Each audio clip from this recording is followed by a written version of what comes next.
So you found your way on the chair again, huh, kitty? No response? I know you can hear me.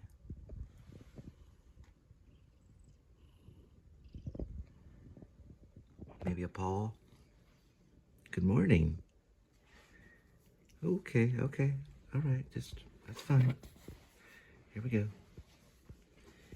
There we go. Look, Grandma Kitty.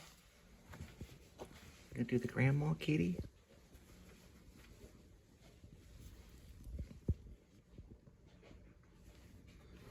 Little Miss Riding Kitty?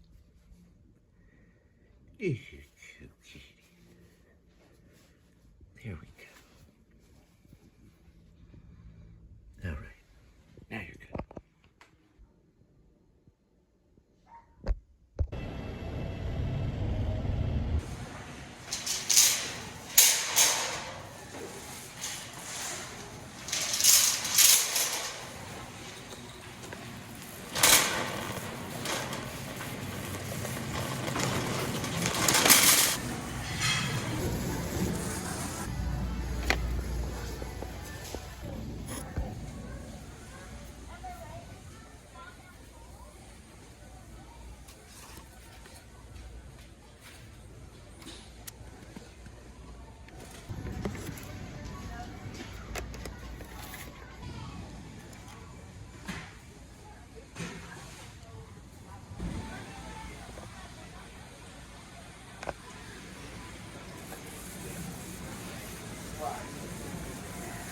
You're going big on the ghost.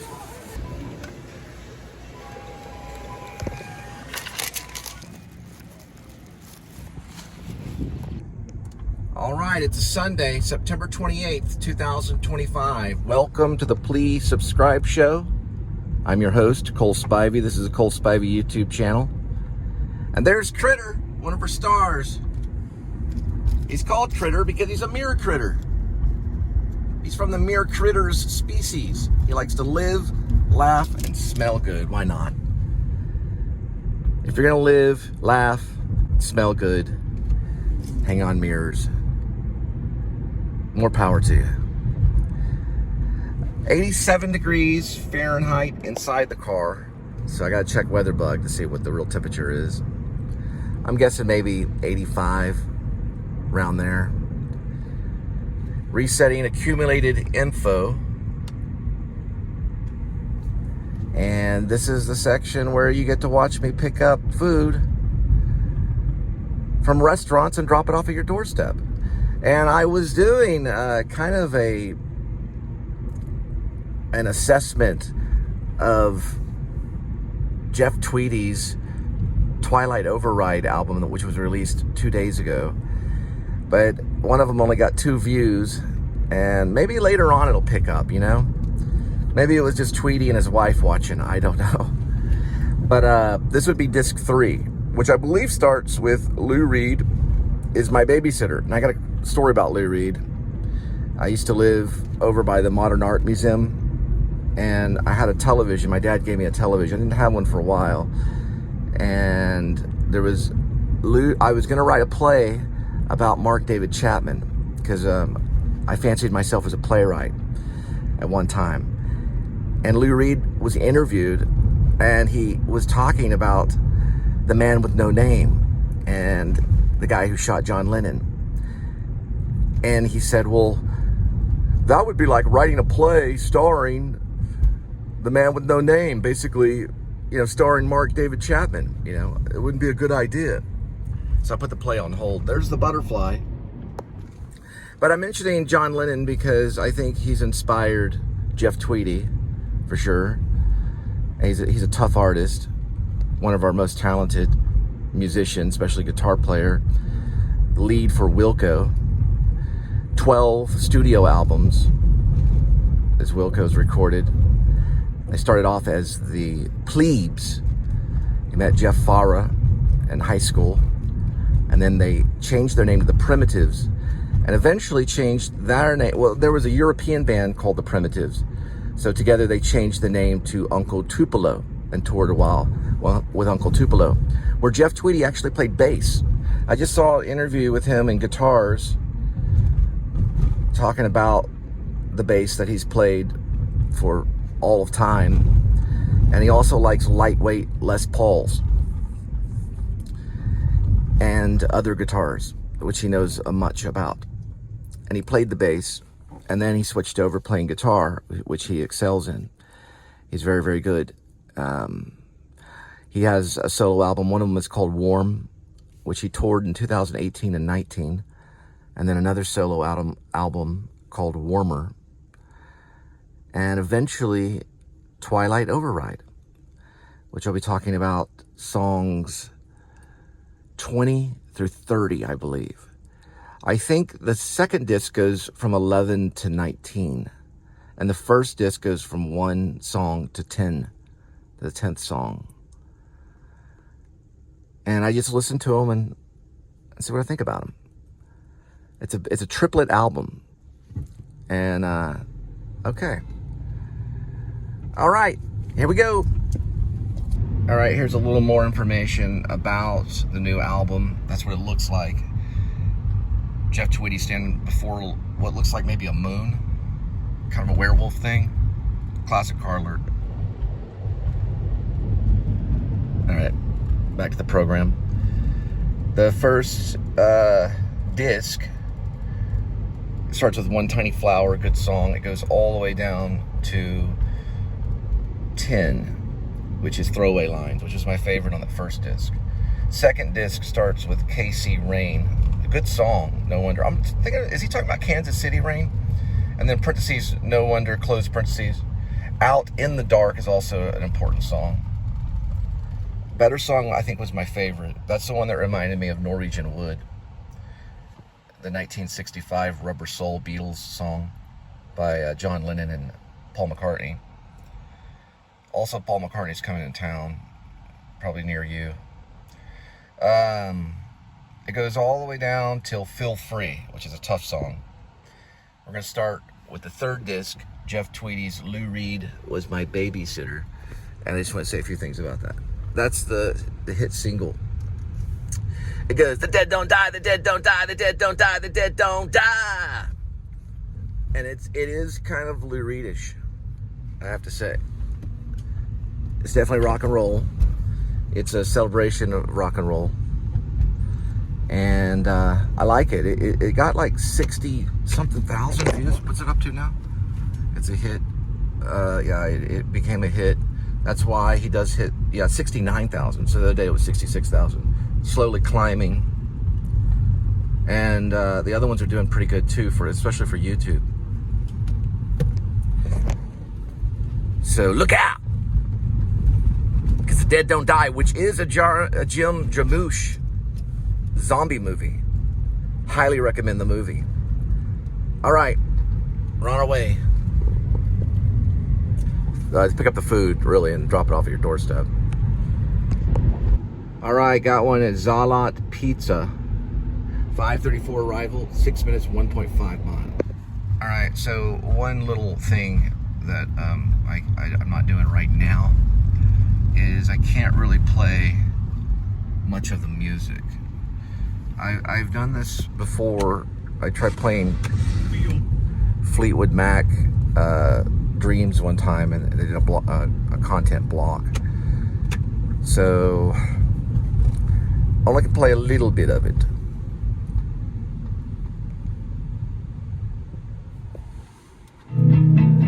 That's not it right there. Just to let you know that wasn't it. I had to go back, sorry. Technical difficulties, which are welcomed on this show. There we go. Take two. Here we go. All right, so after he says, look out, dun dun dun dun dun dun dun dun dun dun dun dun dun dun. All right, so that's addictive, right? So he put it in the song, and it's very rock and roll. It's very rhythmic, and he knows this, and it works. And yeah, there's a bunch of kids in the video. They're all jumping around. So he'll repeat that several times throughout the song to kind of keep you connected. You could call it maybe the hook in the song, but